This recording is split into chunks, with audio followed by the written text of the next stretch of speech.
Dalawa itong pag-usapan natin ngayon. Ito yung mga biglang pagyaman ni Harry Roque na hindi ma-justify kung saan galing. Tinanong na po ni Congressman Gutierrez at saka ni Congressman Luistro. Parehong abogado yan na member ng Quad Committee. So, kinu-question yung biglang yaman. Pakinggan natin ilang portion po ng pagtatanong ni Gutierrez tungkol dito sa yaman nitong si Harry Roque. Single po siya and she lived yung tungkol sa background. Everything at some point, no? And we're in the process of doing that po. That there are some questions that are left unanswered. And as much as we would like to respect...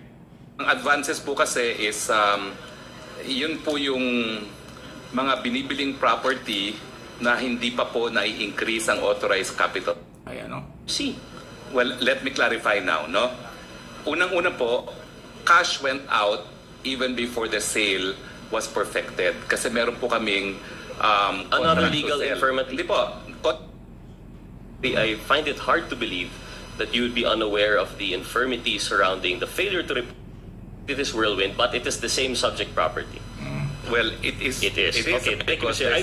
Okay. So, mahaba-haba po yan. Pinarinig ko lang sa inyong ilang porsyon tungkol doon sa pagtanong doon sa mga property at mga biglang pagyaman. Kasi pinag-uusapan, daan-daang milyon eh. Saan kinuha naman yun? So, bahala si Roque magpaliwanag yan. Magagaling yan eh. Congressman Gutierrez, lawyer, at Congressman Luistro ng Batangas, abogado rin po. So, yun na ho, ang pinagtutunan. Hindi pa tapos. Hanggang sa na-contempt na nga yan. So, pinakulong na nga. Na-contempt na nga po, pinakulong na dahil sa pagsisinungaling doon sa ibang issue. So, yung ingay ni Harry Roque, nawala. Talagang ginisa siya ng mga congressman. Kahit siya international lawyer, kahit pa siya nasa social media o kung ano man siya, identify kay Duterte, walang pakialam ang Kongreso. Naipit talaga siya tungkol sa kanyang involvement sa Pogo, biglang yaman, at saka yung kanyang mga pagsisinungaling hanggang sa mga contempt na nga. Okay? Antindi. Talagang no one is above the law sa Quad Committee ngayon ng 19th Congress. Ano ang inyong masasabi dyan? Ewan ko, mababawasan ang ingay nito si Roque dahil kung anong ingay niya sa social media at sa mga interview sa kanya ng SMNI, kung ano-anong mga pinagsasasabi laban kay Pangulong Marcos at sa gobyernong ito, sa Kongreso, lalo tigit, ngayon pag umaharap siya sa Kongreso, tamimi naman. At hindi makalusot ang kanyang mga palusot. Dahil huling-huli ng mga abogado, congressman, hindi umobra yung paulit-ulit niya sinasabi. Dati akong congressman, alam ko yung rules dito. Pati nga yung quorum, kino-question niya eh. O binara siya ni Congressman Abante. Na wala kang pakialam sa quorum namin, sabi ni Congressman Abante. Kami ang merong restriction, kung may quorum kami wala. Hindi ikaw na resource person, ginanon siya. Kasi nagmamagaling eh. Dati akong congressman, abogado ko, alam ko yung rules nyo. Hindi pwede yun. Dati ka nga. Ngayon, iba na ang congress ngayon eh. Every 3 years, nagbabago ang composition ng congress. So, hindi mo pwede ipagyabang yung ikaw dating congressman, bibigyan ka ng consideration? Hindi. No one is above the law. Yan po yan. Okay? Sunod na pag-usapan natin ito, alam niyo na, di ba? Naging controversial yung pagtakas ni Alice Goo at saka yung kanyang kapatid na si Sheila Goo at saka si Crisanda Ong. Congratulations sa Indonesia. Ang bilis ng kailang galaw. Pinagalaw ng ating bansa ang Interpol. Ayan ho yung kahalagahan ng Interpol. Nakipag-coordinate sa mga bansang pwedeng kanilang pinuntahan. Malaysia, Singapore at Indonesia. Ayun, huli ka agad. Huli ka agad si Sheila Goo, kapatid ni Mayor Alice Goo, at saka si Crisanda Ong, yung kliyente ni Harry Roque. Di ba yun ang kliyente ni Harry Roque?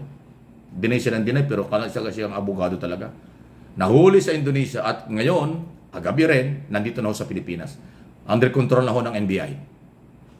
So, iniimbestigahan niya paano sila nakatakas. At siyempre, tatanong, nasaan si Alice Goo na nawawala?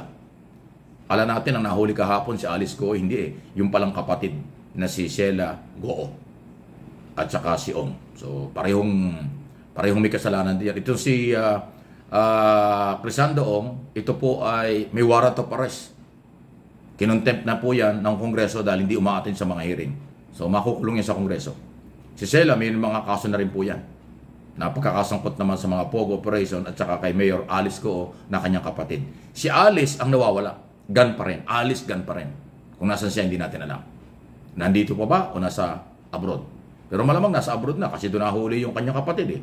At saka si Cassandra Ong. Wow. So talagang pinaiikutan tayo ng mga ito. Mabuti lang ho at merong Interpol at matindi ang coordination ng Philippine authorities sa labas ng bansa. Yan ang epekto ng international police o yung independent foreign policy ni Pangulong Marcos, nakikipagtulungan ng ibang bansa. Siguro China lang hindi tutulong sa atin kasi naman ibang agenda noon, inaagawan tayo, sinasakop tayo sa West Philippine Sea. Pero ayan po yung galawan. Seryoso ang Executive Department, seryoso ang Kongreso, ang Senado. Hindi ko alam kung seryoso sila dahil si Ontiveros lang ang matapang dyan eh. Yung ibang mga senador, wala eh. Walang tapang yung ibang senador. Ang congressman, matatapang, matalino, at seryoso sa trabaho nila. Kahit sino. Gusto nilang ipatawag at i-contempt. Pati si dating Pangulong Duterte, hindi ko alam. Pag hindi dumalayan kung anong gagawin ng Kongreso. Kasi ang pinanindigan po ng Kongreso, kahit kayo ay dating kasamahan sa Kongreso, kahit abogado pa kayo, pero kung kayo ay nagsisinungalit, hindi kayo dumadalo, makukontempt, kayo may pananagutan. Tingnan natin kung aabot kay Duterte yan. Kasi sa kanila, hindi talaga ho pwede yung gano'n. Eh kung hindi dadalo ang dating Pangulo, tingnan natin kung anong mangyayari. Eh yun po yung batas eh. Hindi po yan pangharas, batas yan. Merong rule ang Kongreso. Section 11, paragraph 3. Doon sa mga nagsisinungaling, talagang meron silang authority to contempt o ipakulong kahit sino. Kaya itong Sandra Ong na ito, kinontempt na ito kasi ilang beses inimbitahan, hindi dumarating. At walang explanation matino kung bakit hindi siya dumarating. Yung pala, tumakas papunta ng Indonesia. Nahuli, naibalik. Kaya nga pinagkakaguluhan kahapon doon sa airport. Nabalik na po yung dalawa. Sana mahuli rin si Mayor, dating Mayor Alice Go kung nasan man siya.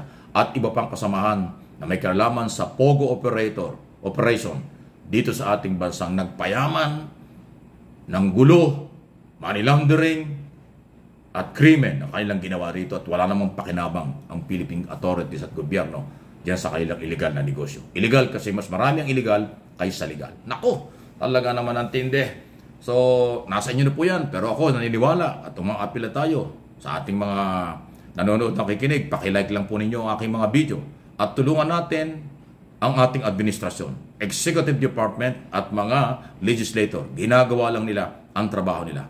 Yung hindi nakakaintindi at ayaw intindihin ang galaw ngayon ng gobyerno, siguro DDS kayo. Siguro pabor kayo sa nakaraang gobyerno. Pero hindi na ho ito. Pwedeng pagbasihan niya. Kung si Roque nga na international lawyer na papakilala at pinakulong, kayo pa. Wala tayong magagawa. Yan po yung authority ng Philippine Congress under 1987 Constitution, under Presidential System of Government, under the rule, yung rules ng kanilang Kongreso, ng ating Kongreso, yun ang pinapairan nila. Iniimbitahan kayo, pag pinangalanan, dumalo kayo. Nakakagulat nga doon sa pumutok na balita kahapon eh. Alam ba niyo si Regina Garma? Yun yung dating PCSO General Manager na dating pulis yun eh. Colonel lang na pulis yun eh. Galing sa Visayas. Ipinagpalit yung kanyang posisyon. Yun pala, in-offer sa kanya General Manager ng PCSO kapalit ng kung anumang ginawa umano. Nako. Malupit ang nangyari at yan ay wala tayong magagawa. Nagpuputo ka na, naglalabasa na ang mga nangyari nung nakaraang gobyerno sa issue ng paglabag sa karapatang pantao umano, illegal na pogo, illegal drugs, at yung mga pagkakabenta na walang libu-libong ektarya ng ating mga lupa, pag-aari ng Pilipinas, pag-aari ng Pilipino, nabili ng mga dayuhang Chinese national dito sa ating bansa na maaring nakonsente or kinonsente ng nakaraang gobyerno. Bahala na po kayo. Please like, subscribe, and follow sa ating mga channel para po na-update kayo sa mga nangyari. Tututukan natin ito, huwag nating iiwan ito. Thank you po.